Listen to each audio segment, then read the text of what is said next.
I was sitting in a police interview room in the mid-sized Midwestern city where I had lived my entire life, with my friend and lawyer, Ralph Boston, sitting next to me. Ralph whispered to me for the second time in the last 5 minutes, "Lucas, I again advise you not to say anything. Just exercise your right to a lawyer. I'm Lucas Worthington. It's a top-class name, especially when combined with my pretentious, never-used middle name, Rockefeller, because my parents are so damn rich. I'm rich too, but not because of their money. I made my own as a .com specialist, so at 29 years old, I'm worth over $50,000. However, I don't belong to the upper class. I'm an ordinary guy who just happened to have money.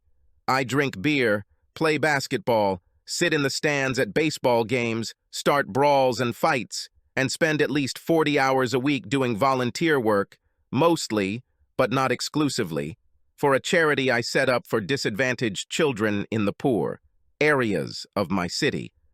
I'm about to be questioned by 2 detectives about the untimely murder of my beautiful but unfaithful wife, Ashley, and one of her lovers, Brad Sidley, which occurred a couple of nights ago at Sidley's apartment. I don't feel too bad about it because Ashley blossomed into a cheating gold digger from the moment she married me, and within the next 2 weeks I was going to file for divorce on the grounds of adultery. As for Brad Sidley, he was a total jerk who I beat the crap out of twice. Not because of Ashley, but simply because he was a loudmouth braggart who told me the wrong things at the wrong time. When experienced Detective Roy Benson entered the room, he was followed by a newcomer, Detective Will Watson, although Watson had already been a police officer for several years. How Watson was promoted to detective, I have no idea. He looks good and is a real talker, which some people find charming, but in my opinion, he is dumb as a plug. My eyebrows raised and I smiled inwardly. Benson began like this. "As I understand it, you are ready to talk to us, Lucas, despite the presence of a spokesman for your interests. First of all, Detective Benson, I am not your friend, so you will address me as Mr. Worthington," I said. But before I could finish my thought, Watson chuckled. Titled ass.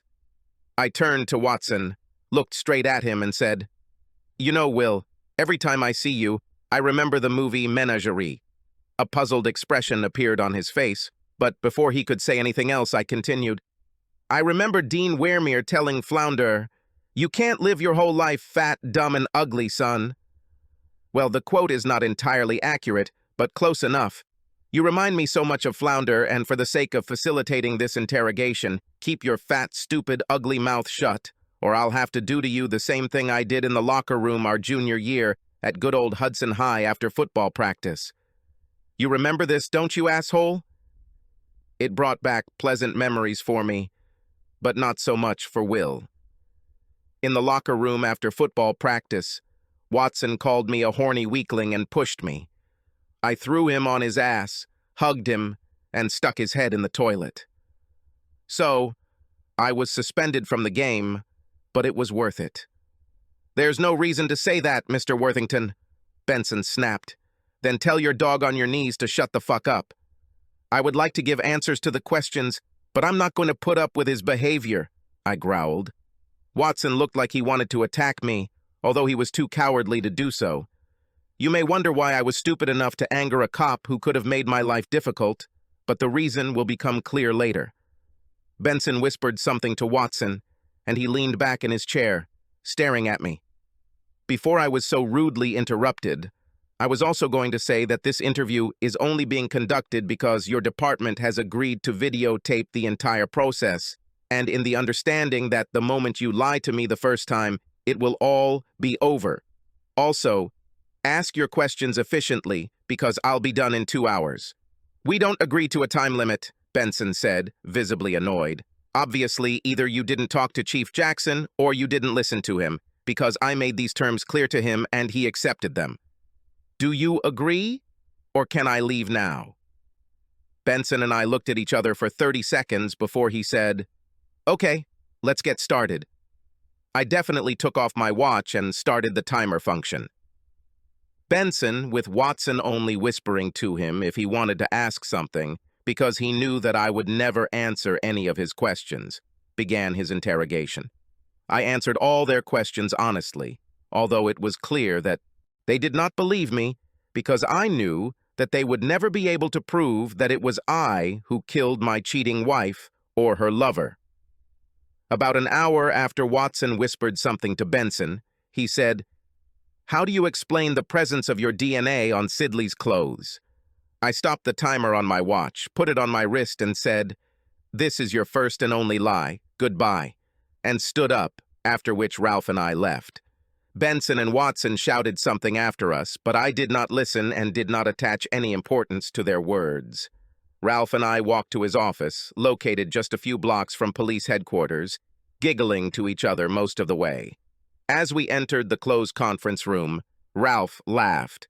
"I don't know who you are, the bravest or the stupidest client I've ever had. Can I be both?" I grinned. "Why were you so confident dealing with those cops, Lucas?" "For 2 reasons. Firstly, I didn't do it. And secondly, I have an undeniable alibi, supported by video recording, for the entire possible time of the murder, which, according to the medical examiner, was between noon and 3 o'clock in the afternoon of the 5th of this month." "Where is the video from?"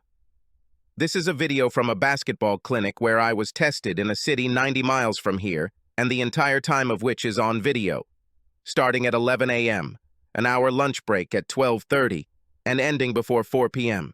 It was filmed by a guy whose day job is a police videographer, but I paid him to film it at the clinic because I plan to use most of it for presentations at boys and girls clubs around the country in connection with my charity. I have a dozen copies in my safe at home. Let me ask the paralegal to go with you to get a copy for me." Ralph smiled. "Only after you treat me to lunch.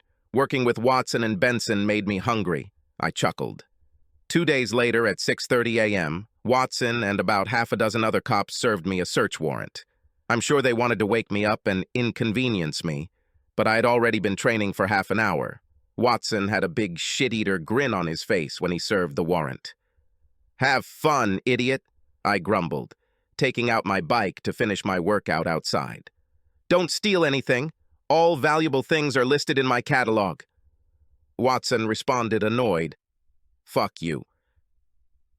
The 2 reasons I had no problem leaving them to search my house were because I had nothing to hide and because I had professionally hidden high-tech cameras in every room, which is how I originally caught Ashley cheating, though I never told her about this evidence. When I returned from my bike ride a little over an hour later, the police were already leaving.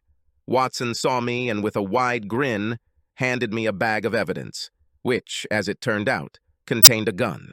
Since I didn't have a weapon, I knew it was planted, but I wasn't worried because the cameras showed it was planted. After checking the cameras, which took about an hour, I immediately called Ralph and brought him up to date. In 2 days, they were going to arrest me. Ralph's friend at the police station alerted him, and he and I showed up at the station just as the task force was about to move out to arrest me at my charity in the most public manner, having already arranged for the presence of 2 local television stations. They were very angry that I stole their glory. I just smiled.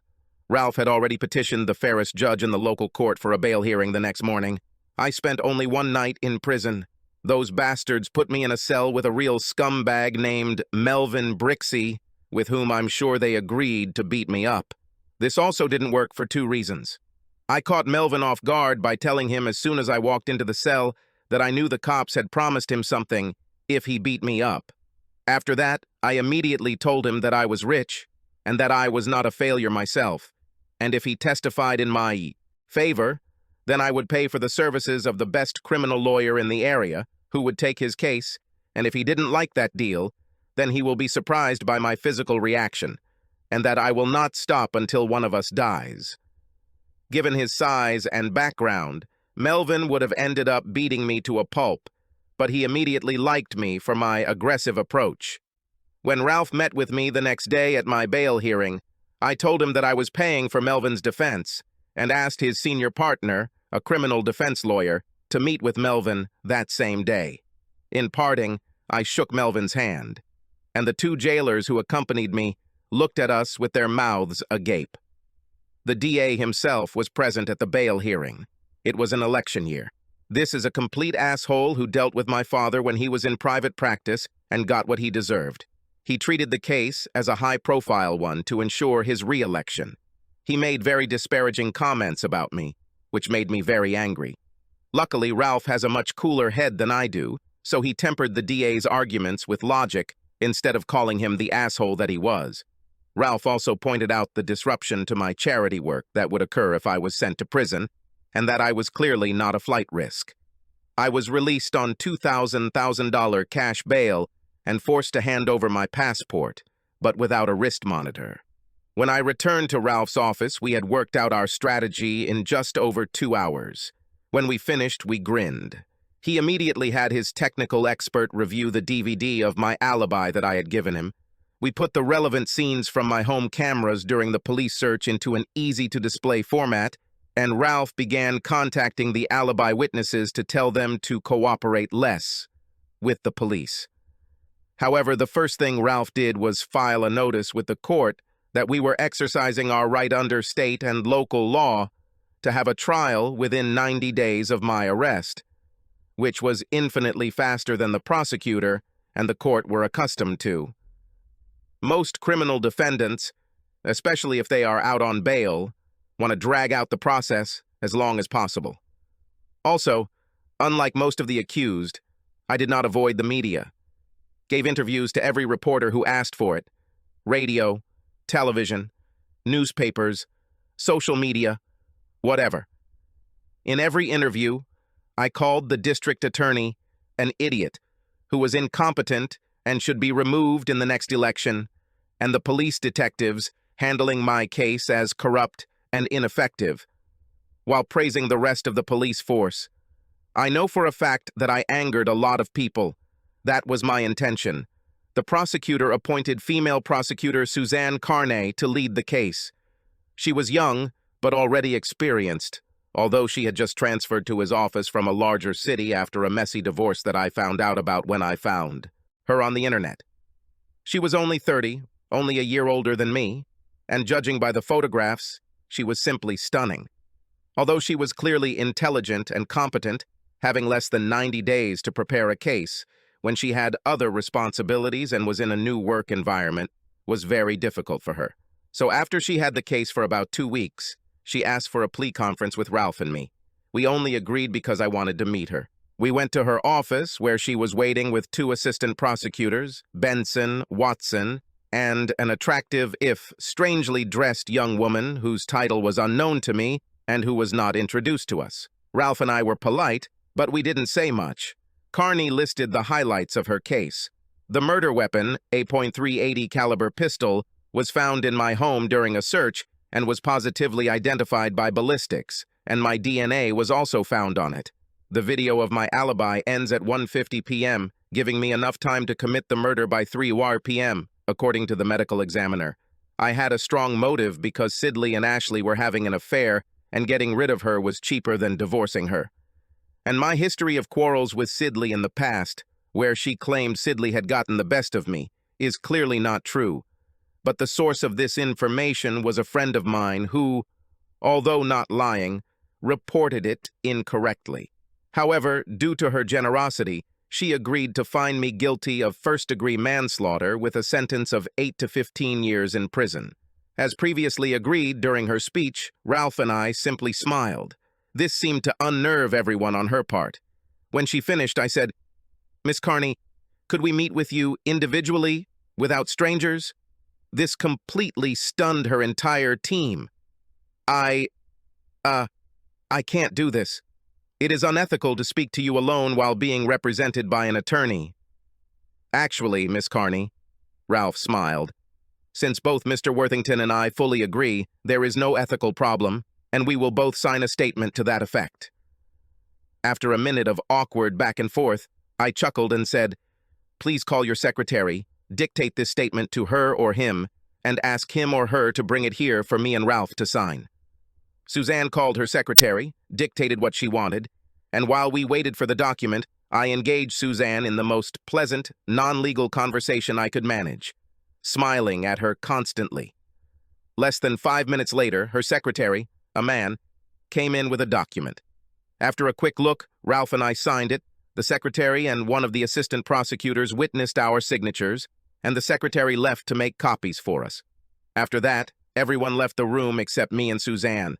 As soon as the door closed, I began, "Suzanne, since you are relatively new here, I want to tell you some things that you may not know. Detective Watson is corrupt, and your boss, the district attorney, is incompetent. If you continue this case, both the police and your office will be completely disgraced. So disgraced that it will be difficult to recover from it. Others who work with you do not have your best interests at heart. Do you have something specific that you want to tell me?" She pouted. "No, I will leave this for the court if you decide to continue. Just a warning that nothing is as it seems, and you should take a closer look at the discovery of the gun and my alibi. I don't want you personally to get it for this. If you do not investigate further, I suggest you ask the district attorney to reassign the case." "Why do you care?" She pouted again. "Because I like you, and I'm looking for a new relationship since my cheating wife has passed away, and would like to get to know you better," I answered with a smile. Obviously, Suzanne was stunned because she just stared at me with her mouth open for 2 whole minutes. Finally, she regained the ability to speak and asked, "Are you serious, or is this some kind of trick?" "I'll tell you how serious I am.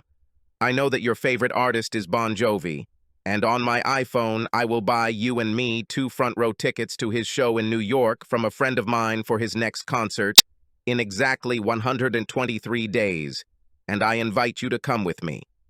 I smiled, taking out my iPhone. After another long pause, she said, "You are crazy.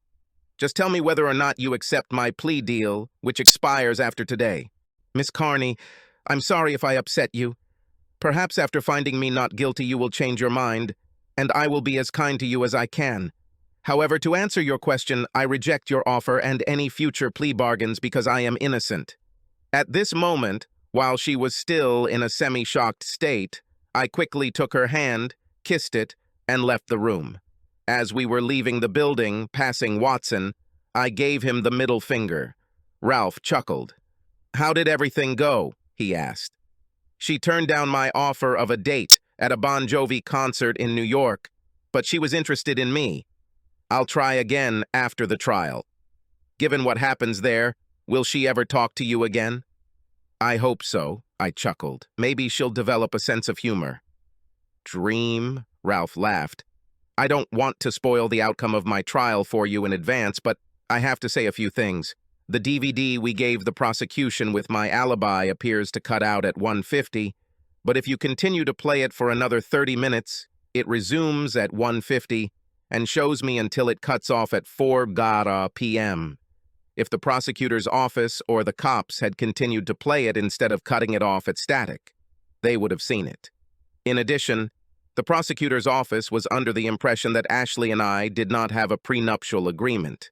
But there was one, although the only people who knew about it were my business lawyer Ralph and her friend, who witnessed the signing, but now lives over 2,000 miles.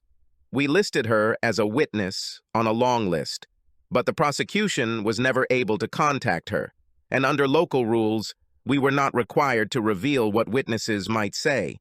Fortunately, we got a good but unsentimental judge, although, given the strength of our case, anyone would have been suitable. The jury was selected in just 2 hours. Our jury consultant and Ralph were pleased. Although we felt we were doing well, there was no reason not to select good jurors. The prosecution began with the medical examiner presenting photographs of the gruesome death and the time and cause of death. Between noon and 3 o'clock in the afternoon of the 5th, 2 .380 caliber bullet wounds to Sidley's head and a through one, from which Ashley died, were his main statements. Ralph's only cross-examination was aimed at establishing the exact time and manner of death.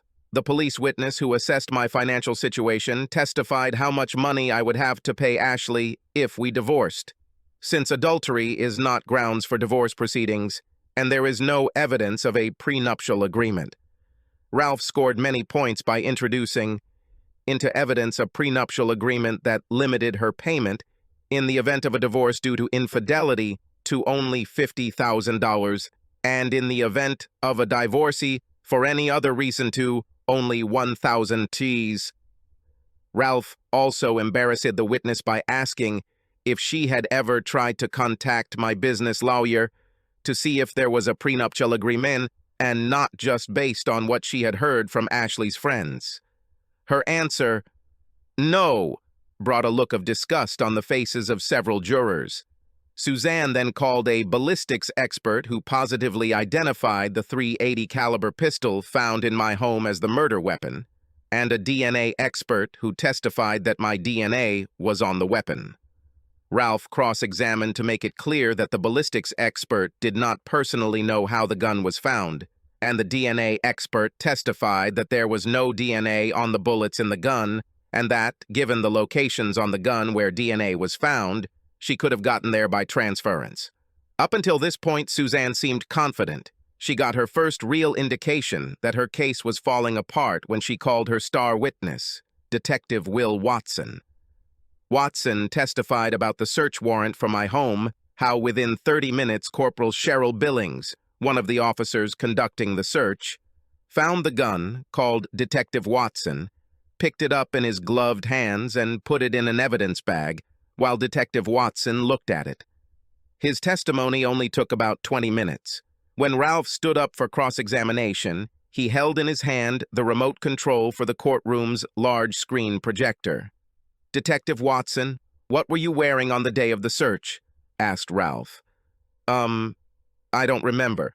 Ralph showed a photo taken outside my house with all sorts of police officers around, taken by a camera on the front door, which showed him wearing dark blue trousers, a light blue long-sleeve shirt, a distinctive red and yellow tie, black dress shoes, and a tweed sports jacket that seemed bulky. "Is this a photograph of you on the day of the search, showing your clothes?" Yes, it seems like that," Watson replied. "I didn't ask you if it was similar, whether your clothes on the day of the search are shown in this photo or not. If necessary, we can call Corporal Billings or other officers to testify." Ralph growled with hostility. Yes. This is exactly how I was dressed on the day of the search." "How often do you wear this tie?" "It's not often, actually. It's a new tie, and since it was an important day, I decided to wear it," Watson replied. "Have you ever been to Mr. Worthington's house before the day of the search?" After a pause, beginning to suspect something, Watson replied, "I do not remember." "Don't remember. Are you friends with Mr. Worthington or his ex-wife Ashley?" "No." "What reason could you have for being in their house at any time other than during a search?" "I can't remember a single one." "You've never been to the Worthington house other than the day of the search, have you, Detective Watson?" Ralph growled. After another pause, Watson shifted in his chair and answered, "No." "Here's a video of someone taking a green toothbrush from Mr. Worthington's bathroom," Ralph continued immediately, showing the scene from the camera in my bathroom. "Is that you with your characteristic yellow and red tie, Detective Watson?" I've never seen this video before," he mumbled awkwardly. "Probably not," Ralph chuckled. "Just answer the question." After another delay, yes. "Similarly, are you the one who takes some of the red and white clothes from the laundry basket in Mr. Worthington's laundry?" Another delay, yes. "Did you take the gun out from under your tweed jacket in Mr. Worthington's closet, rubbed it with the green bristles of a toothbrush, then rubbed it on your red and white shirt, and then put it in the top drawer of the closet near the window in Mr. Worthington's closet?"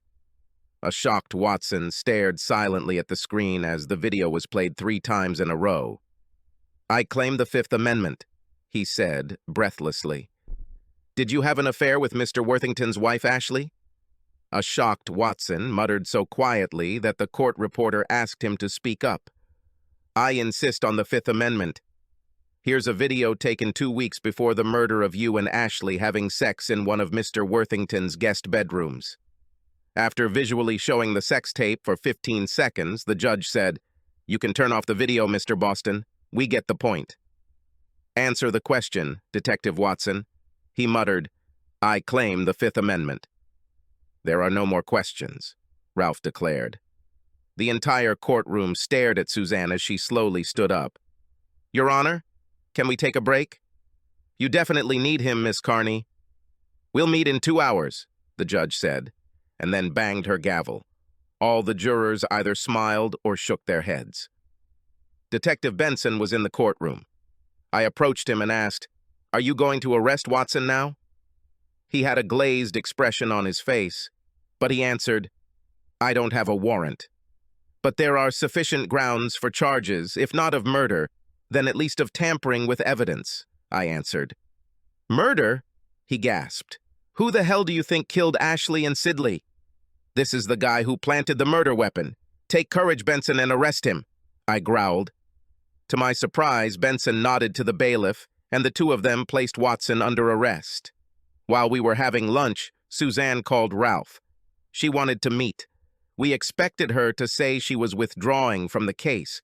To our surprise, she said instead, I talked to the district attorney, and he said we'll accept a guilty plea to second-degree manslaughter, just 2 years in prison. Outraged, I shouted, Are you telling me that the asshole Watson who killed my wife will only get 2 years? Suzanne, who had the decency to look embarrassed, replied, No, I'm offering this plea agreement to you because we believe you likely had some kind of relationship with Watson. I was speechless.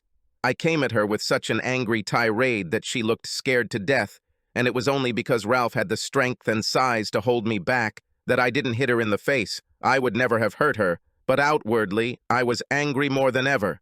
As we ran out of the conference room, I shouted, Fuck you, bitch! Ralph thwarted my anger when, as he led me away, he whispered, Does that mean you won't take her to the Bon Jovi concert in New York? I stared at him for a few seconds, still burning with anger, and then burst out laughing. When we reconvened after a 2-hour delay, the judge called the lawyers to the stand. They were talking animatedly. When Ralph returned, I asked him what was the matter. He said, The judge assumed that Suzanne would throw out the lawsuit due to prejudice. When she refused, the judge reprimanded her, but she did not budge, saying that the prosecutor wanted her to continue. I chuckled. After Suzanne called as her next witness, the guy she believed told the detectives that Sidley beat me up, giving me a motive to kill him. She realized that everything was going to hell when, during direct interrogation, Ralph didn't even have to conduct cross. He said, Detective Watson must have misunderstood me. I told him that although Sidley instigated the fight and hit Lucas first, Lucas cleaned his face. Sidley spent the night in hospital. Suzanne then called the videographer about recording my alibi. After clarifying that he was the official videographer for the police department of the city where my basketball clinic is located, she asked, Did you review the video recording you made, which is State Exhibit number 14? Yes. Is this a full video recording of the event? Yes. Does it show that the defendant, Mr. Worthington, was there until about 1:50 p.m.? No. It shows that he was there until about 4:00 p.m., and even then we talked to him until about 4:30 p.m., when he left to drive the 90 miles back home. What? The prosecutor said in surprise. I watched the DVD and it stopped at 13:50, and after that it was just static. You obviously didn't view the interference, and I have no idea how it ended up on your copy of the DVD. If you do this, you will see that it lasts up to 4 hours. Suzanne gave the witness a remote control. He fast-forwarded through the static, showing the rest of the video, and she stopped him as he fast-forwarded to 3 o'clock, then sat down. Ralph had the witness fast-forward to the end. The DVD showed 16:01, then the videographer confirmed that he saw me with his own eyes at the event from approximately 11:00 a.m. to 16:30 p.m. Suzanne said with the look of a cornered dog, The prosecution has everything. Typically at this point, the judge will dismiss the jury and the defense will file a trivial motion for a verdict. The judge did not bother herself with this. She asked, Mr. Boston, do you have a proposal? Yes, Your Honor. I am asking for a verdict of not guilty. I have permission, she said, banging her gavel.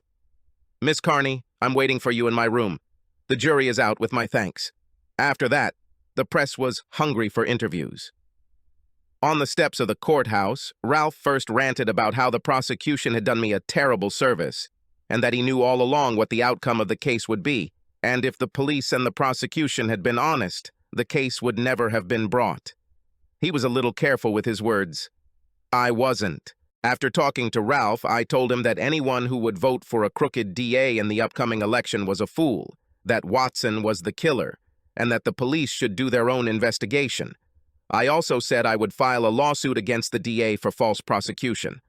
Another lawyer from Ralph's firm filed suit the next day, naming the district attorney Suzanne, whom I considered a heartless fool, and Detective Watson as defendants. Local media blew up the story. The district attorney and chief of police were in hiding. 3 days after the charges were dropped, as I was finishing up work at my charity, having just run an after-school program for disadvantaged girls and boys, a young woman approached me. I vaguely recognized her. Mr. Worthington, I'm Shirley Williams, she said, holding out her hand. I shook it and then said, I think I've seen you before, but I can't admit it. Yes, although we were not introduced to each other, I sat in the courtroom when you had your first plea negotiations with Miss Carney, and I was present at your trial. Now everything has fallen into place. Although her dress was skimpy and she wore what appeared to be deliberately ugly glasses. I had initially noticed that she was attractive, and now, facing me, she looked even better. What do you have to do with my business? I asked, holding her hand a little longer than was necessary or appropriate. I am an intern, fresh out of law school, and an observer. My internship ends next week. Miss Carney was too embarrassed to come to you herself, so she asked me to come talk to you, Shirley continued. Let's go to my office, I smiled, making small talk with her as we walked a couple 100 meters to my office building from the recreation center, where I was holding an after-school program. When we entered my office, I invited her to sit down. She looked around. Your office is much nicer and neater than I expected, she said. Sorry to disappoint you, I smiled. She smiled back, then continued. All members of the prosecution team apologize for the errors of judgment that occurred during your case, but are puzzled by the static gap in the DVD you provided as an alibi. They are puzzled, right? I smiled again. Besides, Ms. Carney and everyone else involved really want to apologize for everything. If everything had been investigated more thoroughly, the case would have been closed before trial. That's right, I smiled again. After a pause, Shirley said, You're not going to make this easier, are you? Should I? I smiled again. Shirley sighed. Besides, Miss Carney wants to know what she can do to get you to drop your lawsuit against her. After a long pause, I asked, Why are you here and not her? I think that after your tirade against her on the last day of the trial, she is afraid of you. Why was she such a heartless piece of trash before I attacked her? She should have confronted the DA and dropped the case immediately after Watson's testimony. Now she understands it and sincerely apologizes. Let me ask you a few questions. Of course, you don't have to answer them, and if you don't want to, you can get up and leave without any comment from me. Is it clear? Yes, she answered cautiously. How old are you? 26. Are these glasses fake? Yes. Why do you wear them? To discourage guys from pestering me. Do you have a romantic relationship? No. Are you heterosexual? Yes. What are your plans after the internship ends at the end of next week? I hope that I will be offered a job in the prosecutor's office, but if not, then I will find a job in a local law firm, since I like the area. I already have 2 possible vacancies. What are you doing on Saturday evening? As of today, I have no plans. Maybe my roommate and I will go to a club. What is your personal mobile phone number? XXXXXX. All my questions and all her answers were asked completely dispassionately, without emotions or facial expressions. After a long pause, I said, Tell Miss Carney that if you are offered a job in the prosecutor's office, I will drop the lawsuit against her. Tell her to tell the DA that if he makes a sincere public apology, Watson will be charged with the murder of my ex-wife, not just for his current falsification charge, and if you are offered a job in the DA's office, I will drop the case against him. Shirley chuckled silently. Are you teasing me? I replied stoically. In no case. In fact, let me put this in writing. I went on the computer, wrote down what I just said, printed it out, signed it, and dated it. At the bottom, he added, "Otherwise, we'll see you in court." I handed the paper to Shirley. She looked at it, smiled, and said, "Thank you, Mr. Worthington," and extended her hand. I shook it and said, "You're welcome, Miss Williams." Looking out the window and seeing her leaving my building, I called her on her cell phone. She took it out of the pocket on the side of her purse, looked at the caller ID, and smiled, answering, "Shirley Williams." "Hello, Miss Williams," I said. "Lucas Worthington." "Isn't this the Lucas Worthington I just met?" she asked with a slight hint of amusement in her voice. "The same one. I understand that you don't have any firm plans for Saturday night, and I was wondering if you'd like to have dinner with me and see The Mousetrap at the Artist's Playhouse. It's the longest play in history." From the window, I saw her smile widely. After some delay, she said, "Yes, I agree, Mr. Worthington. Would you like me to meet you at a restaurant?" "No, if you don't mind, please text me your address, and I'll pick you up at 6:15 on Saturday evening." "I'll do that," she said, still smiling. After she ended the call, I saw her typing on her smartphone, and as soon as she returned it to her purse, I heard a beep on my cell phone. The message included her address, along with a smiling emoji. Between the time Shirley met me on Tuesday and the time I picked her up on Saturday, I paid for and received a full report on her from a private investigator. I didn't need another gold digger like Ashley, and I felt a connection with Shirley, who intrigued me in the short time we talked. It turned out that she had gone through a pretty messy divorce during her first year of law school, when her husband cheated on her, got straight A's in law school, did charity work part-time, and had all the hallmarks of a good citizen who grew up in a high-middle-class neighborhood with respected parents. One is a doctor, the second is an artist, and two older brothers. One is a business owner, and the second is a doctor. When I picked Shirley up, she looked great. Discreet but stylish clothes, light makeup, attractive hairstyle, no fake glasses. I asked to see her roommate before we left. I chatted with my neighbor and gave her 2 tickets to a concert at a local venue the following weekend. This impressed both her and Shirley. Dinner with Shirley was the strangest experience of my life. After small talk on the way to the restaurant, the most expensive in our city, at least in my opinion, we had only been sitting for a minute when she said, "We don't need to exchange basic information about each other, do we, Lucas?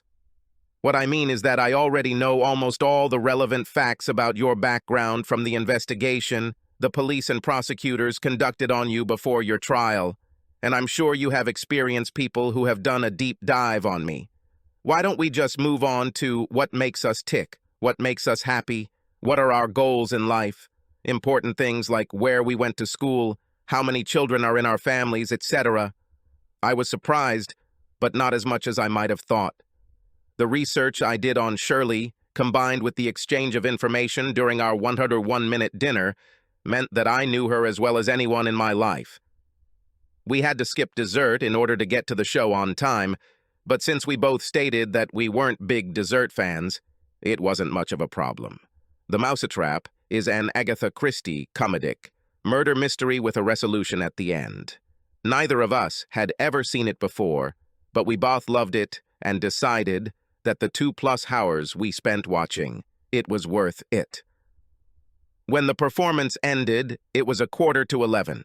Shirley became more and more comfortable with skin-to-skin contact, and I became more and more appreciative of her body and personality. When we got to my car, I asked, "Would you like to go to a club or do something else? The evening is not too late for us 20-year-olds. She looked into my eyes the way a cobra or a mongoose, I couldn't tell which, looked at its prey for a long time before answering. Her answer, a question, really, was the most surprising part of an amazing evening. After a deep breath, she asked, "Have you ever had sex on the first date?" It took me a while to realize the question, but I didn't ask her to repeat it. My measured answer was, "No. Why are you asking?" "Well, we know each other as well as people who have been meeting every weekend for months. The only thing we don't know about each other is how compatible we are between the sheets, or on the kitchen table, or in the pool, or... You get the idea. I feel a strong sexual attraction to you. If you feel the same way about me, let's make this the first night for both of us, she said stoically, and then smiled widely. I moved closer to her, hugged her, and gave her a series of short kisses with increasing passion. The last one wasn't short. It lasted a good 2 minutes, and cemented in my mind that she was a great kisser and a very warm person. When we broke the kiss, I asked, "Would you like to see my engravings?" She laughed and replied, "Let's. Only stupid people get into an intense relationship right after they've just gotten rid of a cheating spouse, Shirley through divorce, me through murder. Clearly, Shirley and I are idiots." When we got to my house, our sexual encounter was not intense. We didn't tear each other's clothes off. Instead, we stood face to face and looked into each other's eyes. By this time, I realized that I really liked Shirley's personality and her body. Every part of her body that could be identified when she was dressed looked perfect, with the exception of her butt. Nothing was too big and nothing was too small. Since I like big, firm butts, I was delighted. Shirley slowly and methodically removed my shirt by feel only, as her eyes were directly on mine. When she took it off, I decided to say what was on my mind. "I want to fuck you on the kitchen table." Without hesitating for a second, she replied, "Bent over him or for me to lie on him? Last thing. You do everything yourself." She chuckled. I kissed her and lifted her sculpted hips so that her legs were on my torso, and without breaking the kiss, although I hit a few walls because my eyes were practically closed, I carried her to the kitchen. Luckily, there were only documents and a few pieces of stainless steel on the table. Nothing breakable, because I brushed them off the table with one hand. Then he put her butt on the table and broke the kiss. As we looked at each other again, I reached under her dress to remove her underwear, but couldn't find it. "You're really bad, aren't you?" I smiled, and she chuckled. "Hell yes."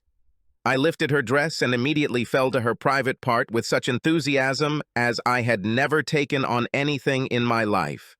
She leaned back on the table and soon moaned. She caught the climax so quickly that if she were a racing car, it would be like she accelerated from 0 to 60 miles in 2 seconds.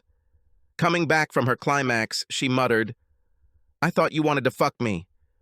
I was still a little hungry, so I decided to have a snack first. I muttered. "Bastard," she said, sitting up and unbuckling my belt. I kissed her again. Sex with her was mind-blowing. I was moving at a speed comparable to the 146 beats per minute of Bruno Mars' Cast Out of Heaven, while she made inarticulate noises. I came to the final climax so quickly that I was afraid it was premature, but apparently she was just as excited because she followed me and began to shake as if she was having a seizure. When it was over, I practically lost consciousness. I had a feeling of euphoria that I don't think I've ever felt before, and her moans turned into purrs. After some time, we both came to our senses. "To bed," was her only comment. I jumped around until I kicked off my shoes, pants, boxers, and one sock, while she pulled her dress over her head and unclasped her bra. She jumped into my arms and I kissed her periodically, bumping into walls every now and then as I stumbled up the stairs to my bedroom. Although it wasn't an intentional decision on our part, we ended up spending the entire weekend together. Shirley had no problems in bed, and we tried everything we wanted with her. Outside of bed, she was more pleasant than any other woman I knew, cheerful, genuinely affectionate, playful, and easy to talk to on a variety of topics, from the mundane and mundane to the serious and spiritual.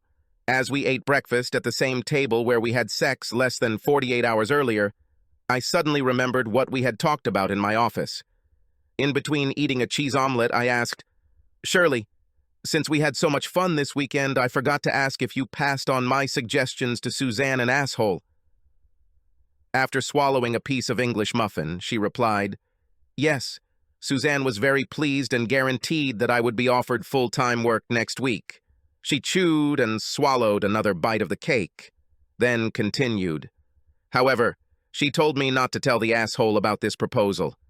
Everyone, including him, knows you're the reason he'll lose the election, and he might just put my job offer on hold if I tell him it's you who said it. Plus, she thinks he'll never apologize, and besides, she wants your lawsuit against him to continue. I nodded in satisfaction and agreement as I continued to eat. What's actually funny is that Suzanne asked if you were interested in her personally. I think that despite your tirade against her on the last day of the trial, she is hoping for a relationship. After this comment, she gave me a sinister grin. I grinned back. This won't happen. I found something better. I smiled and finished my breakfast. When I parked in front of Shirley's house, she became more open than any other person in my life. So, Lucas, we've known each other for a few days now, and we've discovered that we're more compatible with you in and out of bed than anyone else we've ever known or considered possible. Do you know what you would do if you were really smart? She chuckled and then kissed me on the lips with a quick but meaningful kiss. You would ask me to move in with you this weekend, with the idea of giving you a ring after we've lived together for a few months. After another kiss and a smile, she walked out the door, jiggling her nicely big, firm ass, and walked into the building without looking back. I thought deeply for about 30 seconds. Then he took out his cell phone, dialed the number that was now number 1 on my contact list, and when Shirley answered, he said, "Listen, Shirley, I just had a better idea. Why don't you move in with me next weekend?" "Why would you, Lucas? This is so unexpected." "Are you sure?" "Yes. I thought a lot. It seems like forever." "Okay," she laughed, "but you'll have to pay my share of the rent because Judy won't be able to do it herself." And she ended the call. Tricky bitch. I chuckled to myself. I could go on for many more pages about how stupid we were to jump into a relationship, how amazing it was that it not only worked out, but made our lives better than they could have been, how both accepted my charity work, although she was a tough prosecutor, and how everything was right in the world. But one episode will tell you everything you want to know. I was in the courtroom when Shirley Worthington, 8 months pregnant, delivered a masterful closing argument in Will Watson's murder and obstruction of justice trial in the deaths of Ashley Worthington and Brad Sidley. In her final statement, she convinced everyone that Watson was in love with Ashley, was outraged that she was having an affair with Sidley, and decided to kill Sidley in order to get her under his control and frame me. Unfortunately, he was careless when shooting Sidley, and one bullet passed through him and into Ashley, killing her. As the jury left the courtroom, I gave Shirley a big hug and kiss and gently rubbed her belly, telling her how proud I was of her. By the time we returned from afternoon tea, no more than an hour had passed since the jury began deliberating. She had received word that the jury had reached a verdict. After the sergeant major said, "Guilty on all counts," I waited while Shirley accepted congratulations from everyone around here, even from opposing counsel.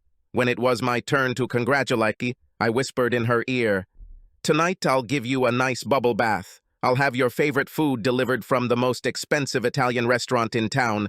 I'll give you a foot massage, and then we'll have sex." Shirley smiled, kissed me, and said, "Sounds like a good plan. At least now that you have me, you won't be able to get me pregnant."